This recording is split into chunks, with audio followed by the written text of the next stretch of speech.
Kompas TV, independen, terpercaya. Pengusutan penipuan trading binary option terus berlanjut. Sementara penipuan investasi trading Fahrenheit dengan kerugian 5 triliun pun terungkap. Kelangkaan minyak goreng masih menjadi persoalan. Kerumunan antrean pun tak terbendung lagi.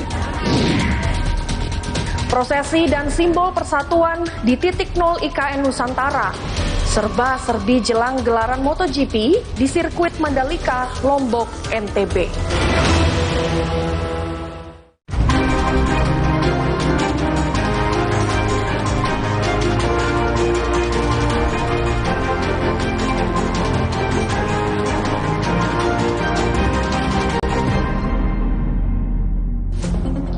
Laporan khusus yang berisi berita pilihan dari redaksi akan menemani Anda selama 30 menit ke depan. Bersama saya, Gracia Adur, inilah berita pertama. Pengusutan penipuan trading binary option masih terus berlanjut. Polisi telah menyita aset milik Doni Salmanan sebagai afiliator trading online Quotex dan Indra Kents sebagai afiliator aplikasi trading ilegal Binomo. Pusat Pelaporan dan Analisis Transaksi Keuangan atau PPATK terus menyelidiki aliran dana di berbagai negara hasil investasi ilegal yang menjerat ratusan korban. Belum usai kasus investasi bodong, penipuan investasi berkedok robot trading Fahrenheit pun juga terungkap. Diketahui total kerugian korban mencapai 5 triliun rupiah. Modal 300 juta jadi 73 miliar dalam waktu beberapa bulan saja. Dengan cara membeli koin-koin ini, ya, beli aja, kalian pasti untung. Tapi kalau udah terlambat, duit kalian akan nyangkut dan kalian akan rugi, guys. Euro USD? Ya.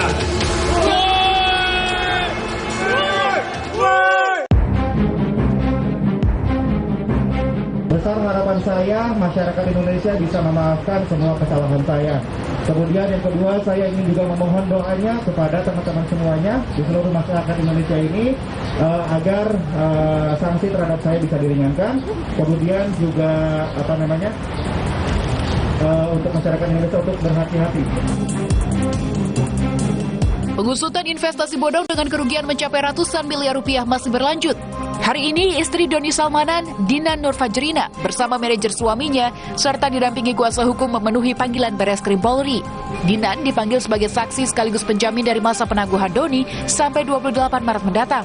Pasca ditetapkan sebagai tersangka, aset milik Doni Salmanan yang dikenal sebagai afiliator trading online Quotex disita polisi.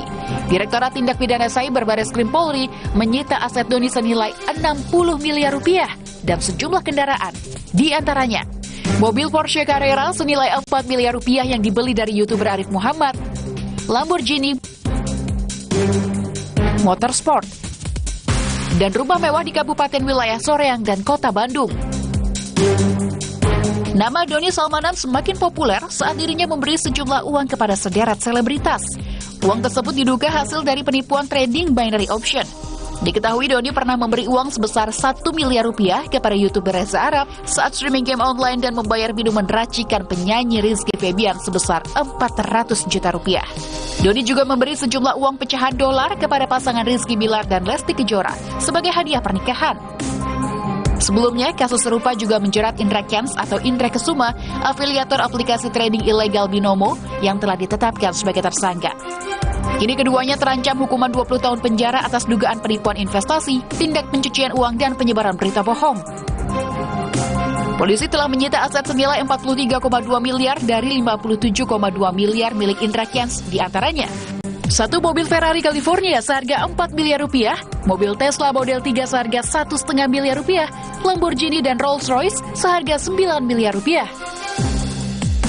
Dua rumah mewah di Medan senilai 30 dan 5 miliar. Rumah dan apartemen di kawasan Alam Sutra, Tangerang, serta 4 rekening atas nama Indra Kesuma.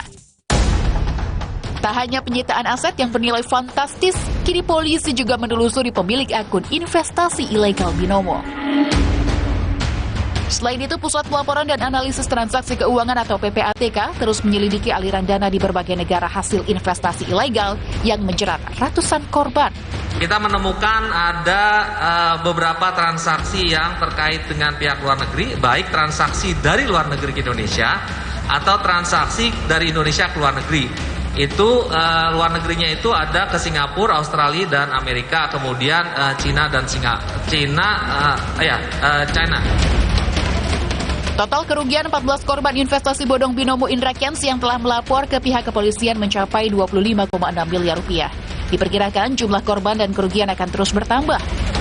Sementara kerugian korban investasi bodong Doni Salmanan dari aplikasi trading ilegal Kutex yang telah melapor mencapai 1,3 miliar rupiah. Para korban berharap uang mereka dapat segera dikembalikan. Namun hal tersebut tidaklah mudah, apalagi dengan proses hukum yang panjang. Sementara itu, Kabareskrim memberi setitik harapan bagi para korban untuk membentuk paguyuban dengan pendampingan kuasa hukum. Kemudian secara bersama-sama nanti mengajukan kepada pengadilan agar seluruh aset sitaan nanti akan dikembalikan kepada paguyuban yang dibentuk oleh korban-korban investasi bodong ini. Lembaga Perlindungan Saksi dan Korban juga mengimbau korban penipuan binary option dapat melakukan mekanisme restitusi atau ganti rugi kepada korban. Belum usai kasus investasi bodong, kasus serupa lainnya bermunculan. Penipuan investasi berkedok robot trading Fahrenheit milik PT FSP Academy Pro telah menelan korban dengan kerugian mencapai 5 triliun rupiah. Pengungkapan kasus bermula dari unggahan Wakil Ketua Komisi 3 DPR RI Ahmad Sahroni. Robot trading adalah sistem yang menjalankan transaksi saham secara otomatis melalui algoritma sehingga pengguna tidak perlu memantau pasar saham. Robot trading biasanya dipakai dalam investasi forex atau jual beli mata uang asing dan dipercaya dapat mengelola resiko keuangan para investor. Namun robot trading ilegal kian meresahkan di tengah masyarakat. Badan Pengawas Perdagangan Berjangka atau Bapeti telah menutup 336 robot trading sepanjang tahun 2021. 7 korban penipuan robot trading ilegal Fahrenheit melaporkan pemilik PT FSP Academy Pro, Hendry Susanto, ke Polda Bali Senin kemarin. Salah satu korban bahkan ada yang merugi hingga 1,5 juta dolar atau setara dengan lebih dari 21 miliar rupiah. Kejanggalan robot trading Fahrenheit yang menawarkan keuntungan investasi hingga 30% ini telah dirasakan sejak akhir Februari. Pemilik robot trading mengaku mengurus perizinan ke pemerintah sehingga transaksi sempat berhenti. Kemudian, para investor dijanjikan dapat kembali melakukan transaksi dan penarikan dana Senin 7 Maret 2022. Naas, pada malam harinya, para korban justru mengalami scam hingga kehabisan uang. Kita nggak nyangka kalau trading dilanjutkan, kemudian minus dibuat dilanjutkan. Minus, iya, sengaja kelihatannya, harusnya sengaja dibuat minus sampai beberapa trading sampai 20 kali trading itu minus semua, sampai modal kita habis dalam berapa jam. Investasi melalui robot trading dianggap mudah, banyak korban terjerumus dalam iming-iming keuntungan berjumlah besar. Salah satu untuk membedakan ciri robot trading ilegal dan ilegal ialah perusahaan pengelola robot trading resmi mengantongi surat izin usaha penjualan langsung dari Kementerian Perdagangan. Ciri robot trading ilegal yang harus diperhatikan adalah sistem yang menjanjikan pendapatan tetap setiap hari dan minim kerugian. Selain itu, robot trading menawarkan paket-paket investasi, namun imbal hasil investor berasal dari uang investor lainnya atau menggunakan skema Ponzi, sehingga tidak ada perdagangan forex di dalamnya.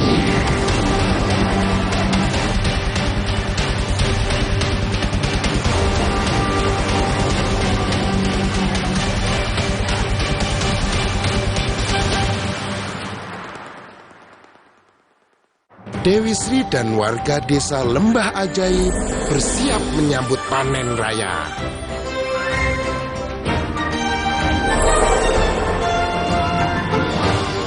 Tiba-tiba, Kalamoreng dan pasukan hama datang menghadap.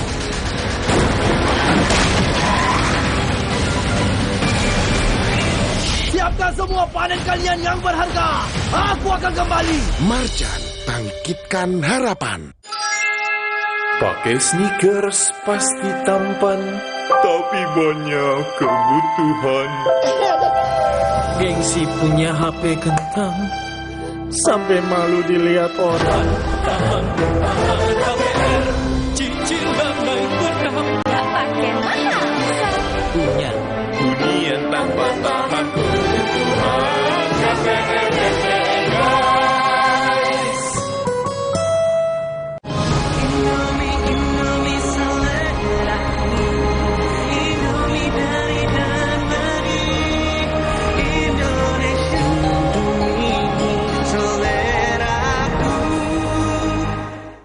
Dewi Sri dan warga desa Lembah Ajaib bersiap menyambut panen raya.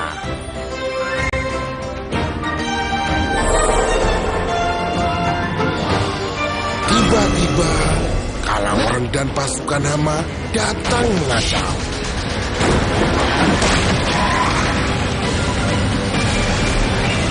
Siapkan semua panen kalian yang berharga. Aku akan kembali. Marjan bangkitkan harapan.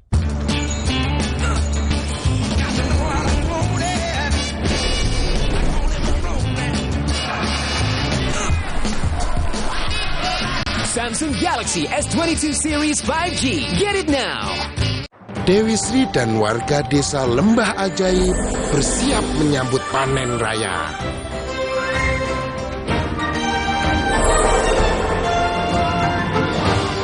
Tiba-tiba, Kalawareng dan pasukan hama datang mengacau.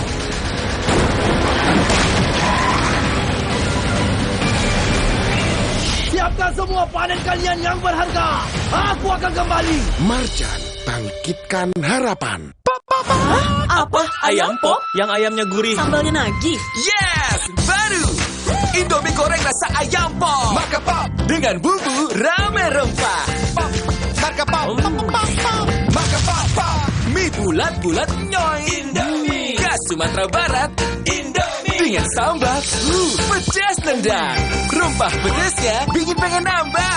Indomie goreng rasa ayam pop. Rempah pedasnya pop, Marka pop. Dewi Sri dan warga desa Lembah Ajaib bersiap menyambut panen raya.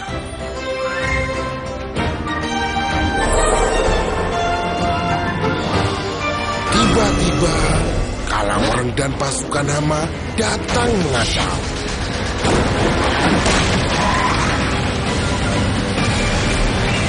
Siapkan semua panen kalian yang berharga. Aku akan kembali. Marjan bangkitkan harapan.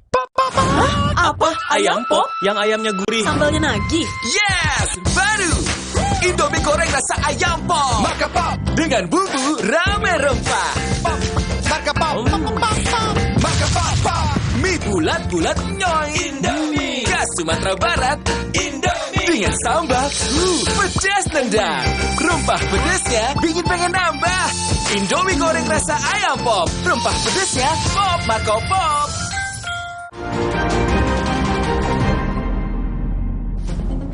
Kelangkaan minyak goreng di tanah air masih menjadi persoalan. Kerumunan warga yang tak terbendung demi mendapat minyak goreng murah terjadi di sejumlah daerah. Di tengah perjuangan warga mendapatkan minyak goreng murah, penimbunan ratusan minyak goreng kemasan ditemukan. Pelaku penimbunan terancam hukuman 5 tahun penjara atau denda maksimal 50 miliar rupiah.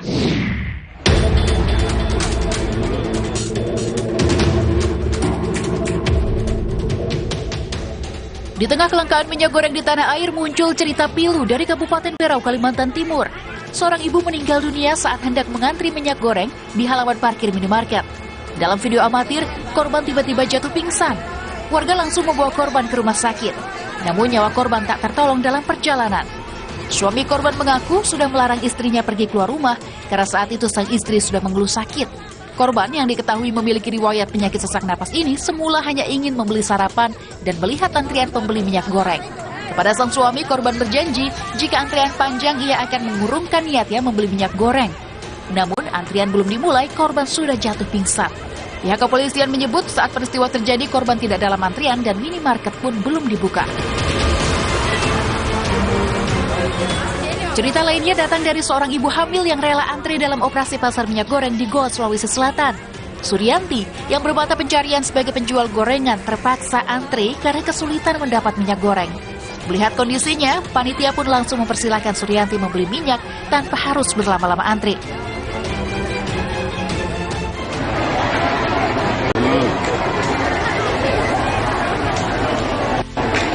Miris, kelangkaan minyak goreng juga menimbulkan kerumunan warga yang tak terbendung. Warga berdesakan mendatangi lokasi operasi pasar minyak goreng murah yang digelar di Seperindak, Lubuk Linggau, Sumatera Selatan pada Kamis 10 Maret lalu. Bahkan sebelum loket penjualan dibuka pada pukul 7 pagi, warga sudah berdatangan.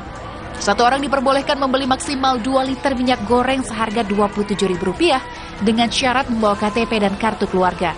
Namun karena situasi yang tidak kondusif, polisi dan Disperindak akhirnya menunda operasi pasar demi keselamatan warga.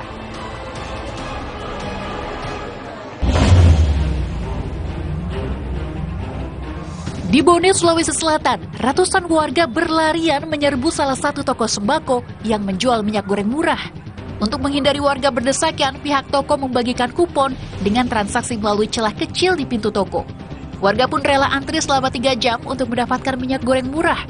Setiap pembeli mendapatkan jatah 2 liter minyak goreng dengan harga Rp14.000 per liter. Sementara itu, puluhan ibu-ibu memenuhi salah satu minimarket di kota Unaha, Konawe, Sulawesi Tenggara pada Kamis 10 Maret lalu. Kemarahannya tak terbendung saat mengetahui sistem pembelian minyak goreng dilakukan dengan antrian kupon terlebih dahulu. Mereka kecewa karena merasa tidak mendapatkan informasi. Ada stok, silahkan kasih keluar. Ada orang beli sama saya, jangan keluar dia yang dapat. Itu. Memang bagus. Begitu saja. Nggak usah sistem kupon. Di Lumajang, Jawa Timur, demi mendapatkan minyak goreng kemasan, sejak pagi warga rela mengantri di depan pintu swalayan Desa Pesirihan. Warga berebut dan berdesakan masuk ke dalam swalayan karena khawatir tidak kebagian minyak goreng. Meski telah antri hingga berjam-jam, sejumlah warga tidak mendapat minyak goreng karena kehabisan stok. Perjuangan mendapatkan minyak goreng murah juga terjadi di Bekasi, Jawa Barat. Ratusan ibu rumah tangga rela antri sejak pagi demi mendapatkan 2 liter minyak goreng seharga Rp28.000. Pembelian minyak goreng dibatasi 2 liter per orang. Tak butuh waktu lama, 1.000 kantong minyak goreng murah kemasan 2 liter langsung ludes terjual. Di tengah perjuangan warga mendapatkan minyak goreng murah, Dinas Perindustrian dan Perdagangan atau Disperindak Kabupaten Kolaka, Sulawesi Tenggara, menemukan ratusan minyak goreng kemasan di sebuah gudang distributor makanan kawasan Wandulako, Kolaka. Pihak distributor mengklaim minyak goreng kemasan yang ada di dalam gudang diperuntukkan hotel, restoran, dan pelaku usaha lainnya. Sementara itu, Kepolisian Daerah Kalimantan Selatan menyita 1.000 dus minyak goreng kemasan dari 7 merek berbeda di sebuah gudang di Jalan Gubernur Subarjo, Kabupaten Banjar. Polisi menyita 31.320 liter minyak goreng yang ditimbun. Minyak goreng diduga ditimbun sejak tahun lalu dan akan dijual dengan harga yang lebih tinggi dari pasaran. Polisi masih melakukan pengembangan penyidikan dan menetapkan pemilik minyak goreng sebagai tersangka. Pelaku dijerat dengan UU Perdagangan dengan ancaman hukuman 5 tahun penjara dan atau denda maksimal Rp50 miliar. Kebijakan harga minyak goreng terus diotak-atik untuk menjawab kelangkaannya di pasaran. Menteri Perdagangan Muhammad Lutfi menaikkan Domestic Price Obligation atau DPO dan Domestic Market Obligation atau DMO untuk produk minyak sawit serta turunannya dari 20 menjadi 30%. Mendak menyebut stok minyak goreng melimpah dan mampu mencukupi kebutuhan dalam negeri. Menurut Mendak, ada beberapa kemungkinan yang terjadi sehingga masyarakat masih sulit mendapat minyak. Banyak kekurangan-kekurangan di pasar-pasar. Jadi ini distribusinya ini masih belum sempurna, oleh sebab itu kita ingin memastikan bahwa feedstocknya cukup supaya industri-industri yang menghasilkan minyak goreng juga mendapatkan feedstock yang cukup. Menurut catatan harian Kompas, konsumsi domestik minyak goreng dari minyak kelapa sawit nasional meningkat dari tahun ke tahun. Tahun 2017, konsumsi domestik minyak goreng di tanah air mencapai 11.000 MT atau metric tons atau setara dengan 11 juta kilogram. Tahun 2018 sebanyak 12.050 MT atau setara 12.050.000 kilogram. Tahun 2019 sebanyak 13.110 MT atau setara 13.110.000 kilogram. Kelangkaan minyak goreng di Indonesia bukan kali pertama terjadi. Februari 1998, kelangkaan terjadi di DKI Jakarta, Surabaya, Jawa Timur, dan Medan, Sumatera Utara. Kelangkaan terjadi karena kondisi rupiah yang membuat ketidakpastian biaya produksi. Mei 1998, kelangkaan terjadi di Bandar Lampung, Semarang, Jawa Tengah, Bandung, Jawa Barat. Hal ini terjadi karena pabrik minyak goreng kesulitan bahan baku CPO, pasokan minim, dan biaya angkut melonjak. Mei 2007, kesulitan minyak terjadi di Bandung, Jawa Barat. Hal ini karena harga CPO membaik sehingga ekspor meningkat. Akibatnya, pasokan bahan baku menurun sehingga mengurangi produksi minyak goreng dalam negeri. Maret 2008, langkanya minyak goreng terjadi di Magelang, Jawa Tengah. Hal ini disebabkan karena distribusi dari distributor ke pengecer tersendat. Februari 2022, kelangkaan terjadi hampir di seluruh daerah di Indonesia, yaitu DKI Jakarta, Sumatera Utara, Lampung, Sulawesi Selatan, Banten, dan Jambi. Menurut temuan Ombudsman, kelangkaan minyak ini disebabkan adanya penimbunan, pengalihan penjualan dengan harga yang lebih mahal, dan kepanikan masyarakat atau panik buying.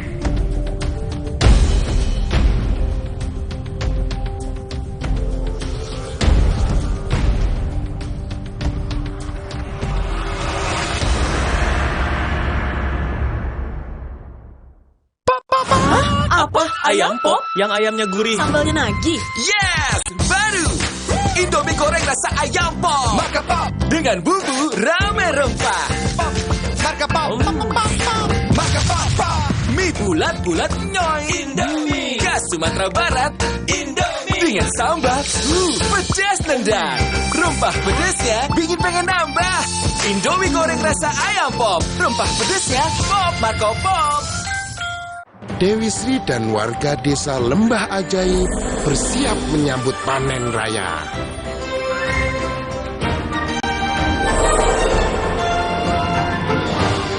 Tiba-tiba, Kalawang dan pasukan hama datang mengacau.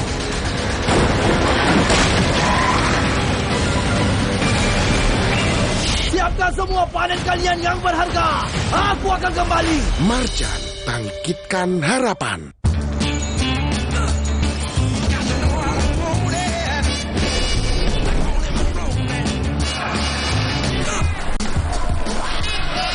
Samsung Galaxy S22 Series 5G. Get it now! Walau pengap dan sesak, jangan buka masker. Inovasi baru, Fresh Care Patch. Tinggal tempel, bikin fresh seketika. Maskeran nyaman. Cool kan? Fresh Care Patch. Apa? Ayam pop? Yang ayamnya gurih, sambalnya nagih. Yes! Baru! Indomie goreng rasa ayam pop. Marka Pop dengan bumbu rame rempah. Pop. Marka Pop. Marka Pop. Mie bulat-bulat nyoy. Indomie. Khas Sumatera Barat. Indomie. Dengan sambal. Pedas nendang. Rempah pedasnya bikin pengen nambah. Indomie goreng rasa ayam pop. Rempah pedasnya pop. Marka Pop. Dewi Sri dan warga desa Lembah Ajaib bersiap menyambut panen raya.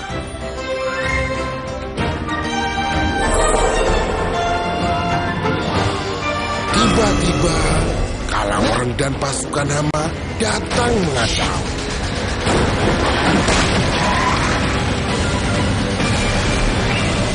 siapkan semua panen kalian yang berharga. Aku akan kembali. Marjan, bangkitkan harapan. Coba tunjukin gimana cara makan Oreo. Diputar, dijilat, dicelupin. Baru Oreo wafer, kris-kris coklatnya. Apa? Ayam pop? Yang ayamnya gurih, sambalnya nagih. Yes! Baru! Indomie goreng rasa ayam pop. Marka Pop dengan bumbu rame rempah. Pop. Marka Pop. Marka Pop. Mie bulat-bulat nyoy. Indomie. Khas Sumatera Barat. Indomie. Dengan sambal. Pedas nendang. Rempah pedasnya bikin pengen nambah. Indomie goreng rasa ayam pop. Rempah pedasnya pop. Marka Pop. Dewi Sri dan warga desa Lembah Ajaib bersiap menyambut panen raya.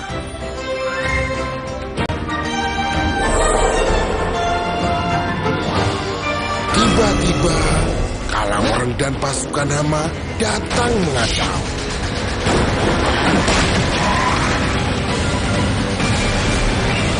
siapkan semua panen kalian yang berharga. Aku akan kembali. Marjan, bangkitkan harapan.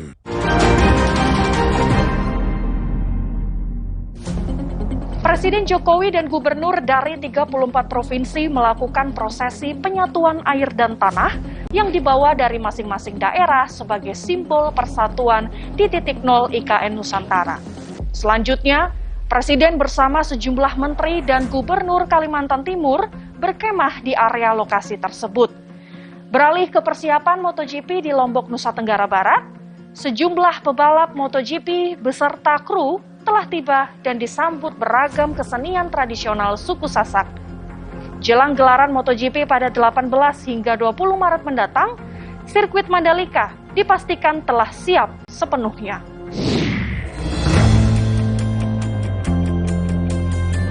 Presiden Joko Widodo bersama sejumlah menteri dan gubernur Kalimantan Timur berkemah di titik 0 IKI Nusantara Sepaku Penajam Pasir Utara pada Senin kemarin.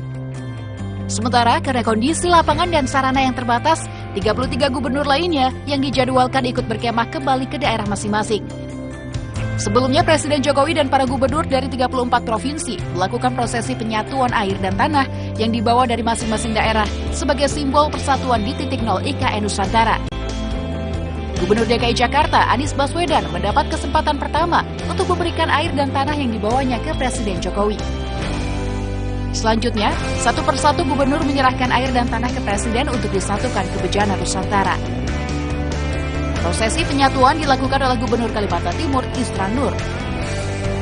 Ini merupakan bentuk dari kebinekaan kita dan persatuan yang kuat di antara kita dalam rangka membangun ibu kota Nusantara ini. Diketahui Presiden Joko Widodo resmi melantik Bambang Susanto dan Doni Rahajo sebagai Kepala Otorita dan Wakil Kepala Otorita Ibu Kota Negara Nusantara periode 2022-2027 di Istana Negara pada Kamis 10 Maret 2022. Menurut tenaga ahli utama KSP Wandi Tuturong, terpilihnya Bambang Susanto sebagai Kepala Otorita IKN Nusantara lantaran keahliannya di bidang transportasi perkotaan dan infrastruktur. Tak hanya itu, Bambang juga pernah menjabat sebagai Wakil Menteri. Dilantiknya Bambang Susanto dan Doni Rahajo mendapat tanggapan dari berbagai kalangan masyarakat di Kalimantan Timur. Dilansir dari Kompas.com, tokoh pemuda Kaltim Viko Januardi mengatakan, keinginan Wakil Kepala Otorita berasal dari Kalimantan Timur. Namun, ia tetap menghormati hak prerogatif Presiden. Senada dengan perwakilan Kesultanan Kutai Kartanegara, Ing Martadipura Awang Yakub yang berharap adanya perwakilan masyarakat lokal di dalam Badan Otorita IKN.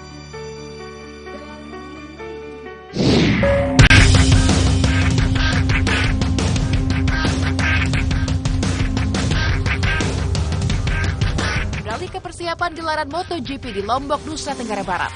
Sejumlah pebalap MotoGP beserta kru telah tiba di Lombok pada Senin kemarin. Kedatangan mereka disambut dengan kesenian tradisional suku Sasak, gendang balek, pengalungan selendang, serta sapuk tenun. Dijadwalkan akan ada 9 penerbangan yang membawa para pebalap dan kru sampai 16 Maret mendatang.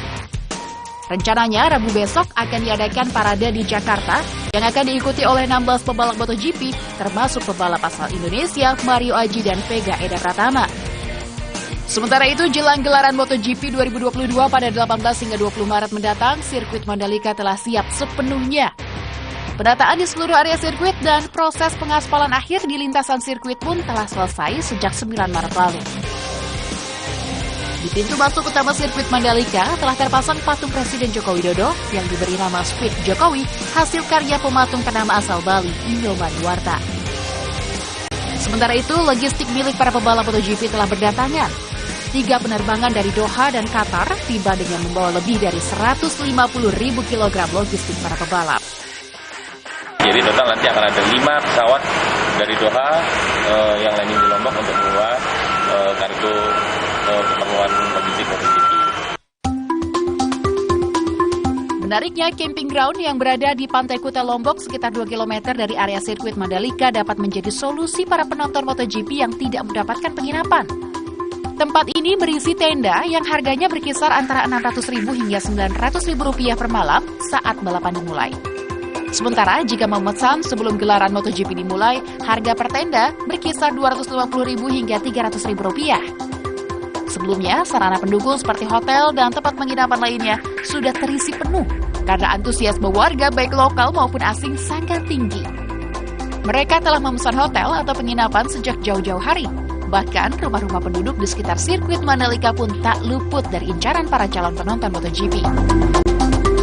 Menteri BUMN Erick Thohir sebelumnya telah mengecek langsung kesiapan akhir sirkuit Mandalika. Bersama Gubernur NTB dan penyelenggara Grand Prix Association, Erick Thohir memastikan segala infrastruktur di sirkuit Mandalika telah siap digunakan. informasi tadi sekaligus menutup perjumpaan kita di laporan khusus edisi kali ini. Saya, Gracia Adur, pamit undur diri. Sampai jumpa.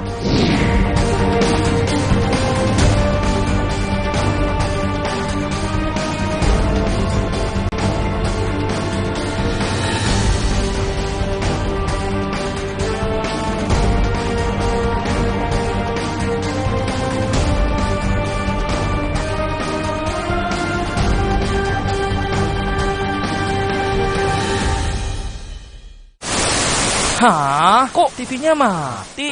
Mulai 30 April 2022, Kompas TV akan memutus siaran analognya di sejumlah wilayah berikut. Jika pesawat TV Anda belum digital ready, siapkan set-top box, lalu sambungkan ke antena. Kemudian, tekan tombol menu pada remote TV, pilih setting, lalu tekan auto scan. Jika pesawat TV Anda sudah digital ready, cukup pilih tombol menu pada remote TV, kemudian pilih setting, pilih saluran, lalu pilih auto scan.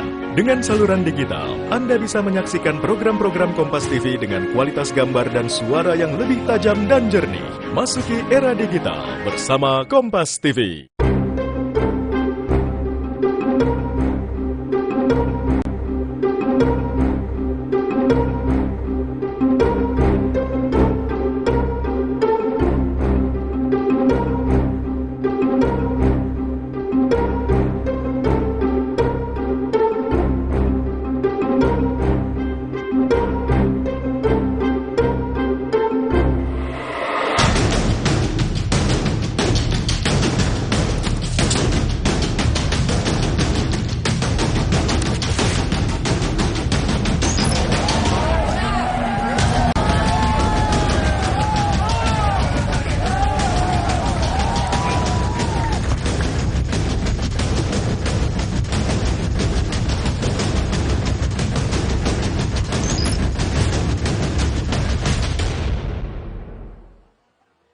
Jangan sampai dalam penindakan kita di lapangan ada yang namanya ini ditangkap, itu tidak. Saya paham bapak-bapak ini menjalankan tugas juga. Tugas kami adalah memberi makan.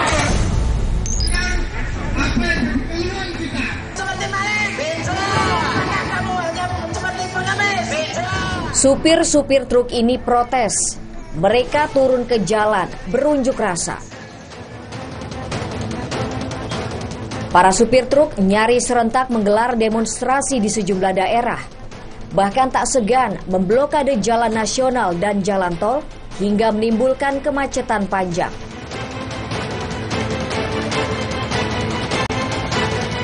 Di Surabaya misalnya, 750 supir truk geram dengan kebijakan zero odol di tahun 2023.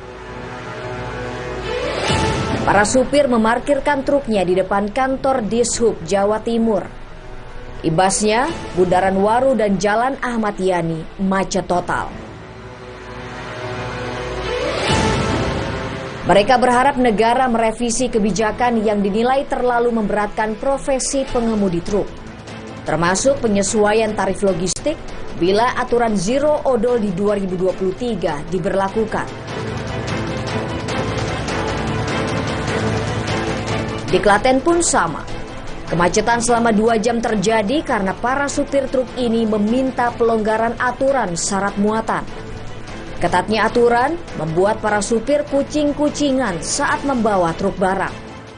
Aspirasi apa yang dikehendaki diminta oleh rekan-rekan pengemudi semua akan kami sampaikan ke pusat. Di tahun 2023, aturan jalan bebas truk odol alias over dimension overloading tak bisa lagi ditunda. Kehadiran truk odol ini cukup membuat negara pusing. Anggaran triliunan rupiah digelontorkan per tahun guna membenahi fasilitas publik yang rusak. Belum lagi truk odol di jalan mengancam keselamatan pengemudi truk dan pengguna jalan lain. Setiap tahun negara dirugikan 43 triliun akibat harus memperbaiki jalan yang rusak akibat truk odol. Selain itu muncul risiko terjadinya kecelakaan lalu lintas yang diakibatkan oleh truk odol. Data Kemenhub, Indonesia jadi salah satu negara dengan angka kecelakaan lalu lintas tertinggi akibat truk odol, terutama di jalan tol. Karena gap kecepatan antara mobil yang kecil atau mobil perorangan dengan kendaraan truk yang over dimensi maupun overloading itu tinggi sekali. Nah, ini yang kadang-kadang sering terjadi, mobil kecil menabrak mobil truk karena kecepatan yang lambat, dan ini sering terjadi terutama di malam hari. Jasa Marga, salah satu operator jalan tol, mencatat maraknya kecelakaan kendaraan di sepanjang 13 ruas jalan tol yang dikelola oleh Jasa Marga. Di tahun 2020 itu ada sekitar 975 orang. Ini yang luka ringan 591, luka berat 294, dan meninggal dunianya 90 orang, Mbak. Nah, untuk yang di tahun 2021 ini ada di sekitar 1.117 orang, luka ringan itu ada 634 orang, luka berat 383 orang, dan meninggal dunianya sekitar 100 orang. Terdapat kenaikan kasus kecelakaan imbas beroperasinya truk odol di jalan tol. Kecenderungan tipe kejadian kecelakaannya itu adalah kejadian ganda tabrak depan belakang. Akibat truk odol, resiko kecelakaan menjadi tinggi di jalur bebas hambatan. Sebab truk tidak sesuai standar keluaran pabrik, plus membawa muatan melebihi kapasitas. Jadi dia sudah tidak standar lagi secara teknis, gitu loh ya. Misalnya gini, mobil untuk 4 ton misalnya, itu kan sudah diset oleh pabriknya, remnya seperti apa, mesinnya seperti apa, setelan koplingnya seperti apa, begitu. Nah, kalau udah dirubah menjadi 8 ton kapasitasnya, akhirnya sering terjadi tabrakan, kecelakaan. Wacana pelarangan operasi truk odol ada sejak 5 tahun silam. Namun penerapannya nampak masih mengawang-awang. Ini membuat operator jalan tol seperti Jasa Marga kerap kesulitan. Meski berstatus plat merah, namun truk odol yang melintas di jalan tol yang dikelola Jasa Marga membuat kualitas jalan menjadi lebih cepat rusak dan butuh perbaikan.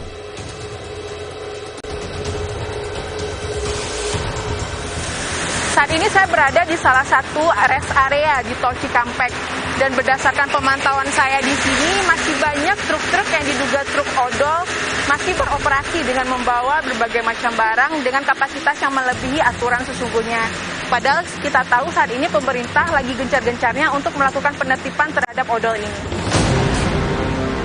Sebelumnya kami menelusuri ruas jalan Tol Cikampek. Hasilnya masih banyak truk odol yang berseliweran di jalan tol. Bahkan kami mendapati beberapa truk itu melenggang di lajur kecepatan tinggi. Kita semua tentu tahu, sesuai aturan, truk wajib berada di lajur kiri jalan tol. Di perjalanan kami juga menjumpai satu truk yang mengalami kecelakaan tunggal dan truk yang mogok di jalan tol. Di salah satu titik tempat istirahat di jalan tol, saya menemui 2 supir truk odol. Jelas, ketika itu mereka dalam perjalanan sambil membawa muatan berlebihan. Kadang sasisnya dipanjangin, soalnya apa? Muatannya kan kadang ini, muatan enteng tapi banyak, tinggi.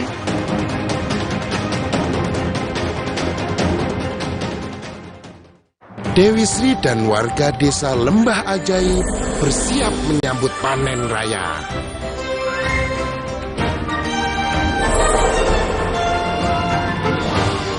Tiba-tiba, Kalawang dan pasukan hama datang mengacau.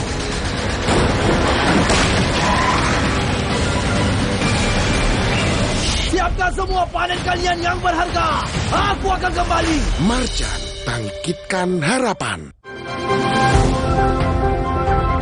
Republik ini harus maju, perlu pemikiran-pemikiran kreatif, kritis, taktis, dan aplikatif. Bangsa ini harus bermartabat, butuh pemecahan masalah. Duduk bersama dalam satu forum, bukan arena debat kusir semata. Satu meja The Forum, setiap Rabu, live di Kompas TV. Independen, terpercaya. Dewi Sri dan warga desa Lembah Ajaib bersiap menyambut panen raya.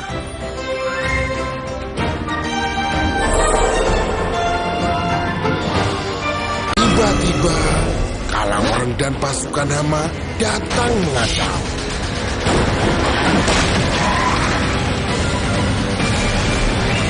Siapkan semua panen kalian yang berharga.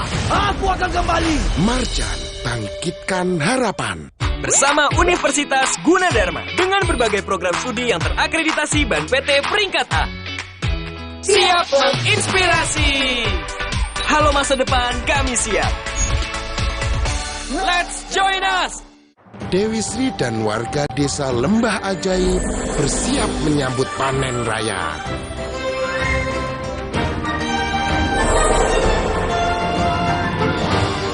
Tiba-tiba, Kalamoreng dan pasukan Hama datang mengacau.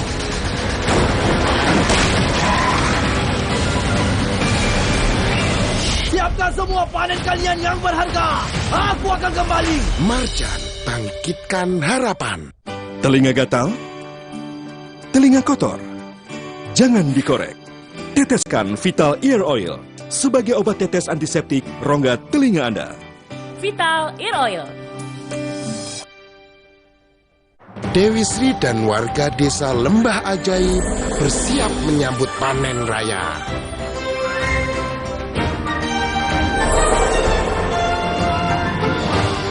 Tiba-tiba, Kalamoreng dan pasukan Hama datang mengacau.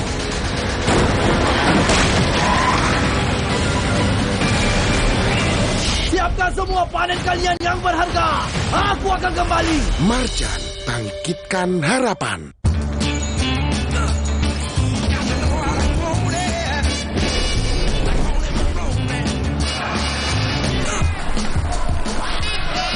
Samsung Galaxy S22 Series 5G. Get it now. Dewi Sri dan warga desa Lembah Ajaib bersiap menyambut panen raya.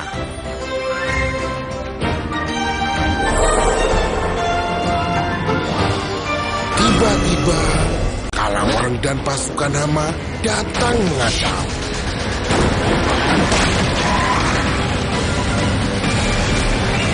Siapkan semua panen kalian yang berharga. Aku akan kembali. Marjan, bangkitkan harapan. Maaf, selama ini aku cuma kasih kalian air dan tepung. Dimaafkan kok Bun, makanya aku pilih Kraft Cheddar. Keju aslinya di urutan pertama komposisi, biar puasanya kuat dan tetap semangat. Bulan suci, kejunya harus asli. Dewi Sri dan warga desa Lembah Ajaib bersiap menyambut panen raya.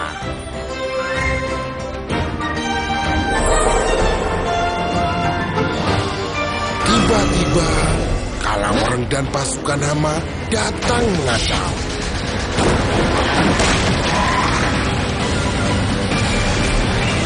Siapkan semua panen kalian yang berharga. Aku akan kembali. Marjan, bangkitkan harapan.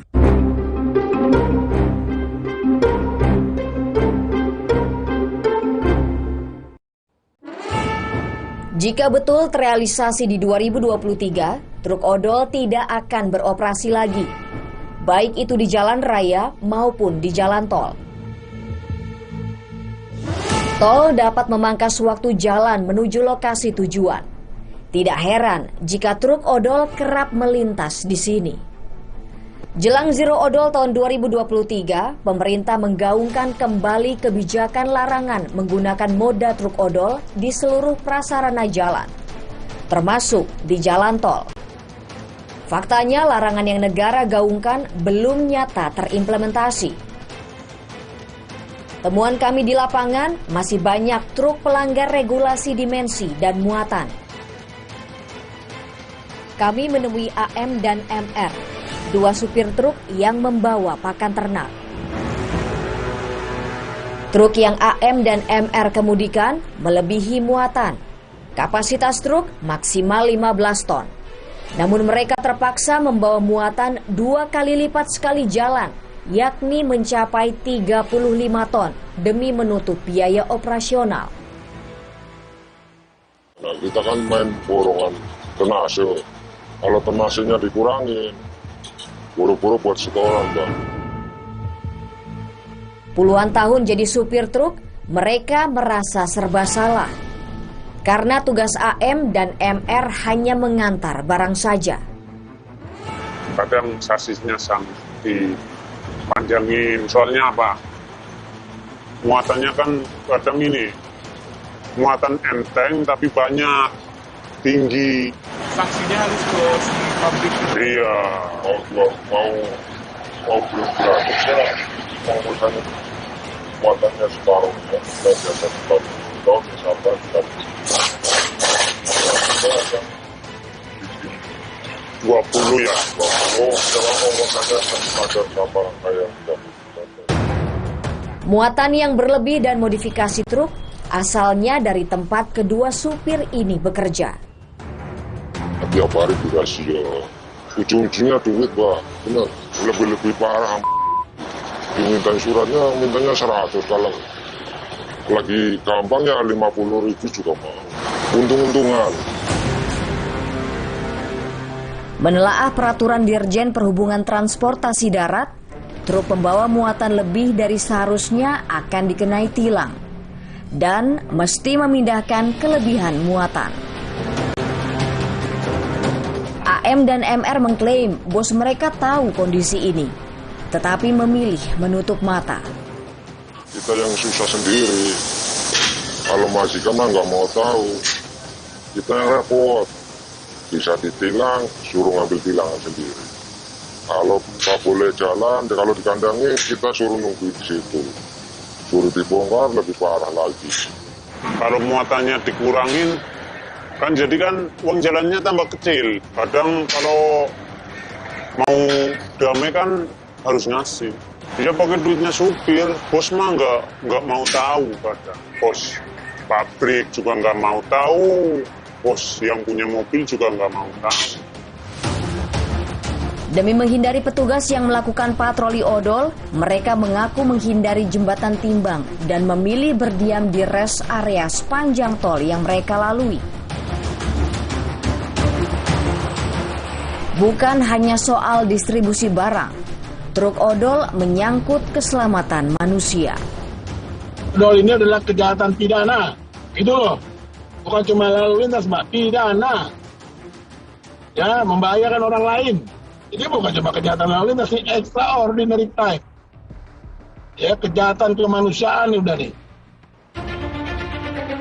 Kebijakan terkait truk odol telah tertuang dalam sejumlah aturan pemerintah. Mulai dari aturan dimensi kendaraan, kebijakan pengawasan dengan alat timbang, dan aturan tentang pengujian secara berkala kondisi kendaraan melalui uji kir.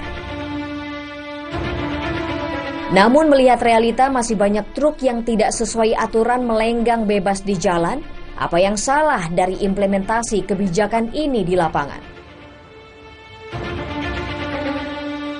Memang kalau kendala itu kita semua bukan hanya BPJT saja ya. Jadi Korlantas Polri serta BPJT dan para operator jalan tol dalam hal ini Badan Usaha Jalan Tol itu kita semua memiliki tantangan besar sebetulnya yang secara bersama-sama akan kita selesaikan oleh semua pihak terkait. Nah ini itu yang terkait dengan masalah penegakan hukum sebetulnya yang paling sulit itu kan. Kebijakan Zero Odol menuai pro dan kontra dari pengemudi hingga pengusaha truk. Kemudian dipakai tiang bambu dikasih terpal di atasnya, itu dianggap menyalahi karena overdimensi. Itu kebutuhan. Kalau enggak, bagaimana muatannya bisa basah, gitu ya. Jadi dipakai tenda begitu kan lebih praktis, gitu ya. Enggak ada secara teknis itu tidak ada masalah, gitu ya. Jadi saya kira masih banyak yang perlu dibenahi mengenai aturan ini juga. Asosiasi Pengusaha Indonesia pun meminta pemerintah menunda kebijakan pelarangan truk odol. lantaran kondisi ekonomi yang belum stabil akibat pandemi COVID-19. 400 truk terjaring setiap hari di jembatan Timbang Balonggandu Karawang. Hampir setengahnya teridentifikasi truk modifikasi yang membawa muatan berlebihan. Petugas menyadari masih banyak pengemudi yang kucing-kucingan. Ini membuat petugas harus memaksa supir masuk jembatan Timbang dengan memasang tolo-tolo di tengah jalan, dengan resiko menimbulkan kecelakaan. Untuk menutupi biaya operasional kendaraan ini, sementara ini yang kami dengar dari pengemudi dan kita sering berkomunikasi dengan mereka, ya hampir rata-rata mengeluarkan dari tarif yang masih rendah. Truk kelebihan dimensi dan muatan memicu kecelakaan dan kerusakan jalan. Bila negara rugi 43 triliun per tahun akibat truk odol, nilai ini sama dengan membangun 10 jembatan Suramadu yang merupakan jembatan terpanjang di Indonesia. Badan Pengatur Jalan Tol memperkirakan dari 43 triliun, setiap tahunnya pengelola tol rugi 1 triliun. Tentunya kalau kita lihat kerusakan-kerusakan jalan yang pada umumnya, lubang-lubang di sana-sini, jalan-jalan menjadi bergelombang, retak-retak bahkan sampai pecah-pecah jalan itu. Nah inilah kerusakan yang sering terjadi yang diakibatkan oleh kendaraan odol itu. Guna meminimalisasi truk odol masuk jalur tol kelolaan Jasa Marga, operator tol yang berdiri sejak 78 tahun silam ini berinovasi dengan mengoptimalkan teknologi canggih. Ini saya lihat semua rata-rata merah ya Pak, berarti betul, diduga overload ya? Diduga overload. Dewi Sri dan warga desa Lembah Ajaib bersiap menyambut panen raya.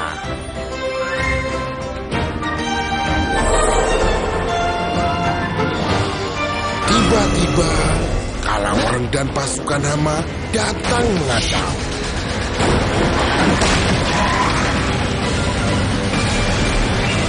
Siapkan semua panen kalian yang berharga. Aku akan kembali. Marjan, bangkitkan harapan. Tiap isu punya cerita.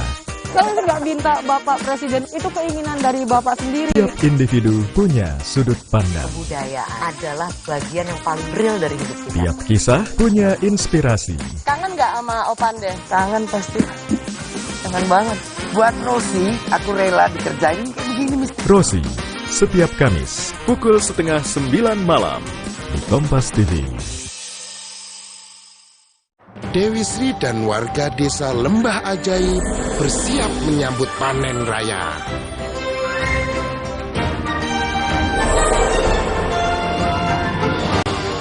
Tiba-tiba, Kalawang dan pasukan hama datang mengadang.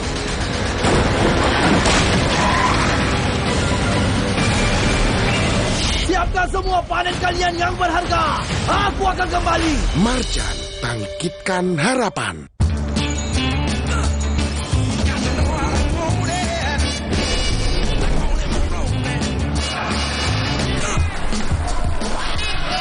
Samsung Galaxy S22 Series 5G. Get it now! Dewi Sri dan warga desa Lembah Ajaib bersiap menyambut panen raya.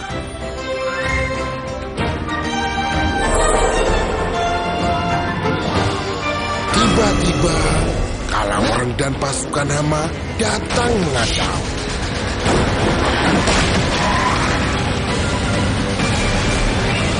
Siapkan semua panen kalian yang berharga. Aku akan kembali. Marjan, bangkitkan harapan. Bersama Universitas Gunadarma dengan berbagai program studi yang terakreditasi BAN-PT peringkat A. Siap menginspirasi. Halo masa depan, kami siap. Let's join us.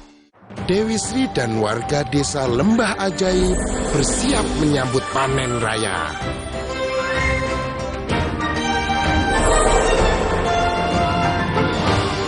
Tiba-tiba, kala orang dan pasukan hama datang mengacau.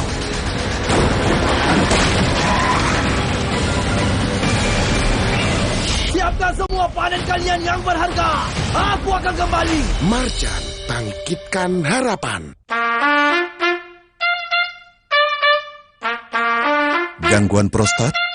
Minum Prostakur. Prostakur melancarkan kencing karena gangguan prostat. Apa? Ayam pop? Yang ayamnya gurih, Sambalnya nagih. yes! Baru! Indomie goreng rasa ayam pop. Marka Pop Dengan bumbu rame rempah. Pop, Marka Pop, Marka Pop. Mie bulat-bulat nyoy. Indomie. Khas Sumatera Barat. Indomie. Dengan sambal, pedas nendang. Rempah pedasnya bikin pengen nambah. Indomie goreng rasa ayam pop. Rempah pedasnya pop Marko Pop. Dewi Sri dan warga desa Lembah Ajaib bersiap menyambut panen raya.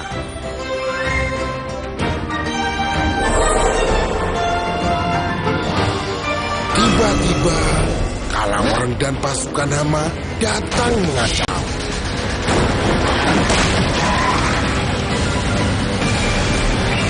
Siapkan semua panen kalian yang berharga. Aku akan kembali. Marjan, bangkitkan harapan. Coba tunjukin gimana cara makan Oreo. Diputar, dijilat, dicelupin. Baru Oreo wafer, kres-kres coklatnya.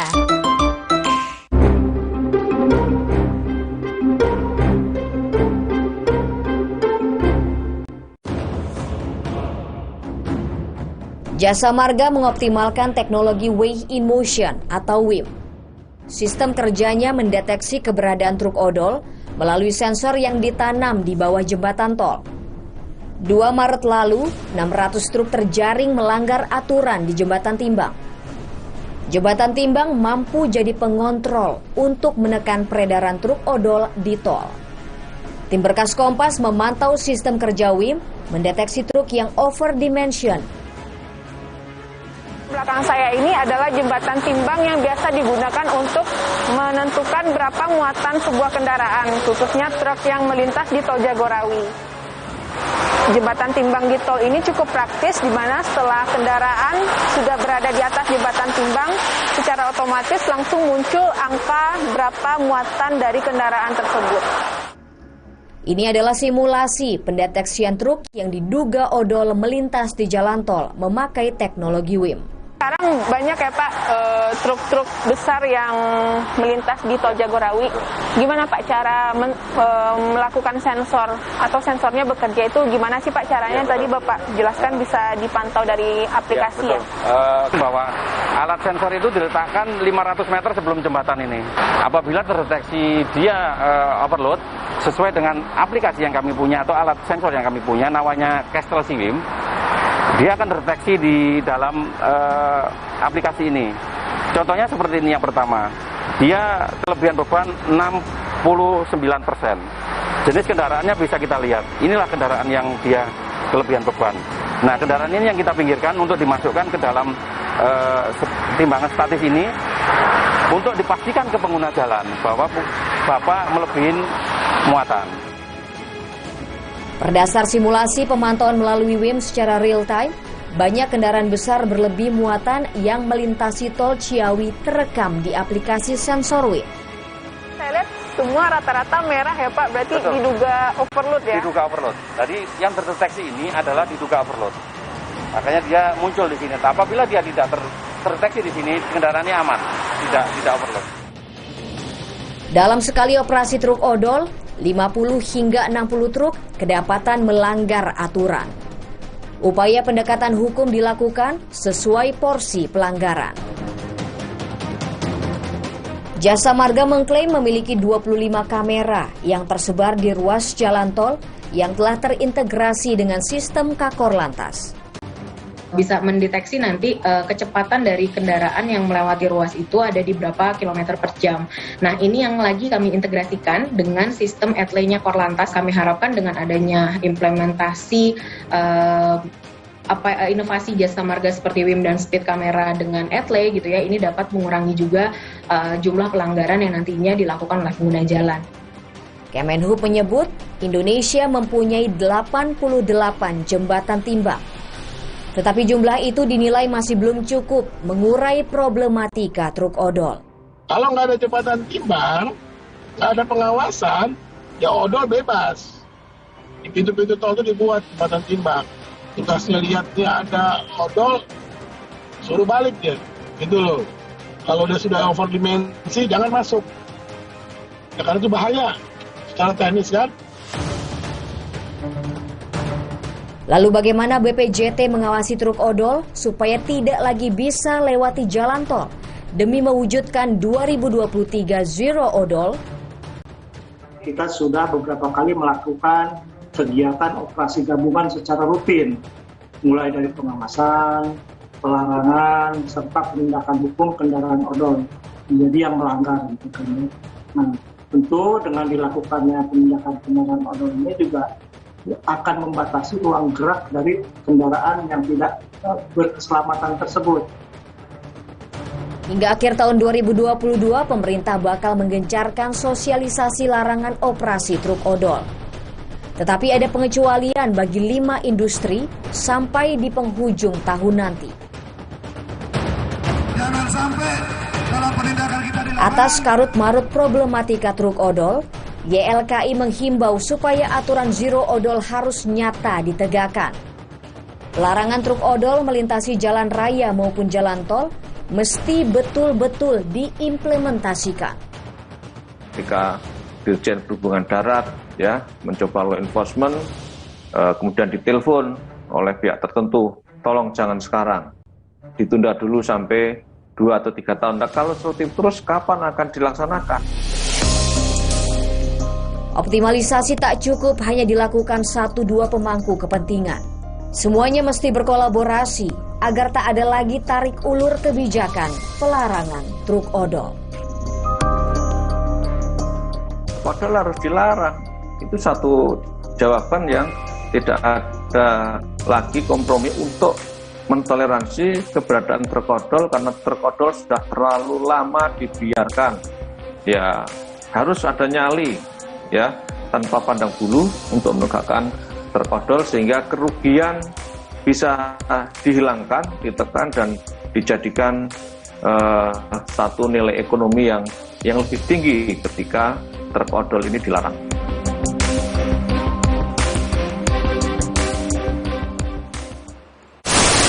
Hah? Kok TV-nya mati? Mulai 30 April 2022, Kompas TV akan memutus siaran analognya di sejumlah wilayah berikut. Jika pesawat TV Anda belum digital ready, siapkan set-top box, lalu sambungkan ke antena. Kemudian, tekan tombol menu pada remote TV, pilih setting, lalu tekan auto scan. Jika pesawat TV Anda sudah digital ready, cukup pilih tombol menu pada remote TV, kemudian pilih setting, pilih saluran, lalu pilih auto scan. Dengan saluran digital, Anda bisa menyaksikan program-program Kompas TV dengan kualitas gambar dan suara yang lebih tajam dan jernih. Masuki era digital bersama Kompas TV.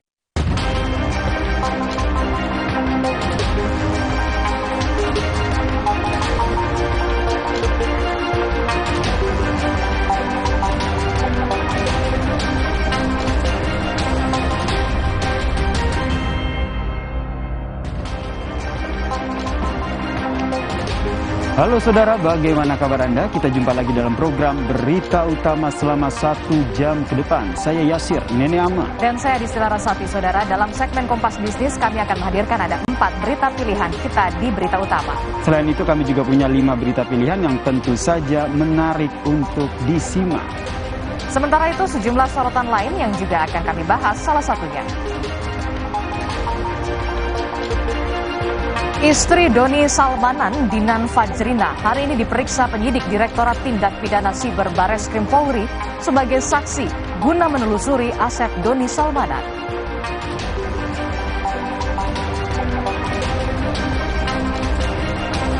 Setelah 2 kali tidak datang, DPR bakal memanggil paksa Menteri Perdagangan Muhammad Lutfi untuk membahas krisis minyak goreng.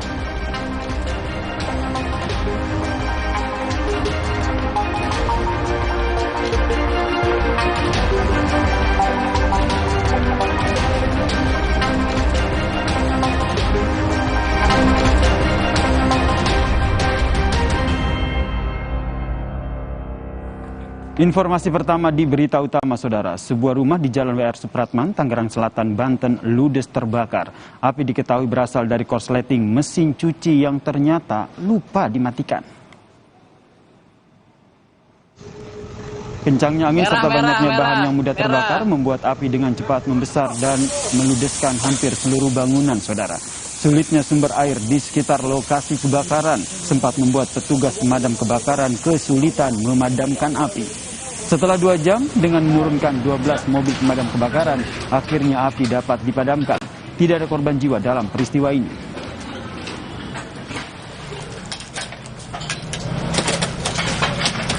Saudara, akibat buruknya drainase air sebuah jalan Arjuna ataupun membuat Jalan Arjuna Selatan, Kebonjeruk, Jakarta Barat banjir setinggi 60 cm. Sejumlah kendaraan yang lewat pun terpaksa mogok di tengah banjir. Pasca hujan deras sore hari tadi, air setinggi 60 cm menggenangi ruas Jalan Arjuna Selatan, Jakarta Barat. Lalu lintas dari arah Kemanggisan menuju Jalan Panjang dan sebaliknya macet total, saudara.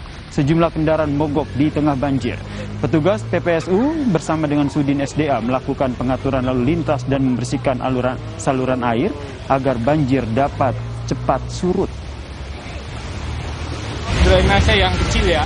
Oke. Yang mengarah ke sana itu udah kecil. Jadi mungkin padahal ada dua lubang sebenarnya sebelah sana, cuman karena volume air di hujan derasnya begini juga kurang menampung. Sementara itu, saudara, permukiman warga di kawasan Duren Sawit, Jakarta Timur ini sudah hampir 1 pekan dikepung banjir. Banjir terjadi akibat saluran air tersumbat, akibat tertutup puing dan membuat air tidak bisa mengalir. Penghuni rumah akhirnya memilih untuk mengungsi ke rumah saudara mereka. Petugas dari Sumber Daya Air Kota Jakarta Timur kini melakukan pengangkatan puing menggunakan alat berat agar banjir dapat segera surut. Inti dari banjir ini sih sebenarnya longsoran tanah yang di sebelah sono yang menutup got, tutup total gitu, jadi air nggak ngalir sama sekali. Awalnya kontrakan, jadi sebelum jadinya embung ini pemancingan kotak-kotak gitu Pak. Jadi sama Pemda dibikin embung, bikin kayak waduk gitulah buat ini, buat penampungan air dari Aceh, dari mana-mana ke sini. Saudara, hujan deras disertai dengan angin kencang merusak sejumlah bangunan di Kota Depok, Jawa Barat. Sejumlah pohon besar tumbang dan menutupi badan jalan.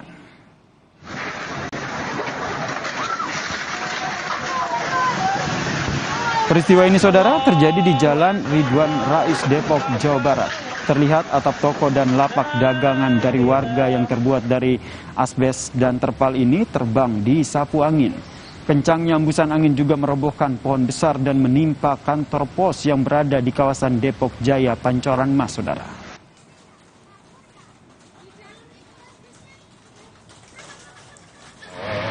Dinas Kebersihan dan Pertanaman Kota Depok memindahkan pohon tumbang yang berada di depan kantor pos Depok Jaya, Pancoran Mas. Pohon tumbang yang mengenai bagian depan kantor. Meski demikian, saudara, aktivitas kantor pos tetap berjalan normal. Tidak ada korban jiwa dalam peristiwa ini.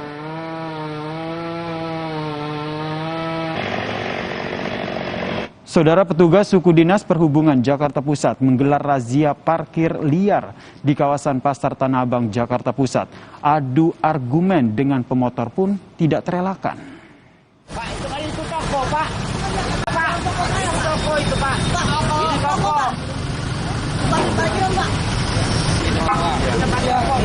Pemilik motor ini, saudara, tidak terima motornya diangkut petugas. Pemilik motor mencoba meyakinkan petugas bahwa motornya parkir di depan toko dan tidak menyalahi aturan. Namun petugas mengarahkan pemilik motor untuk memberi penjelasan di kantor. Sejumlah motor ojek online pun ikut terjaring razia. Sopir ojol sempat menjelaskan bahwa tengah membeli pesanan dan akan segera pergi, namun petugas tetap mengangkut motornya. Dalam razia ini, saudara, 8 motor langsung dibawa ke kantor Suku Dinas Perhubungan Jakarta Pusat lantaran parkir di trotoar. 2 yang terparkir di badan jalan maupun di trotoar.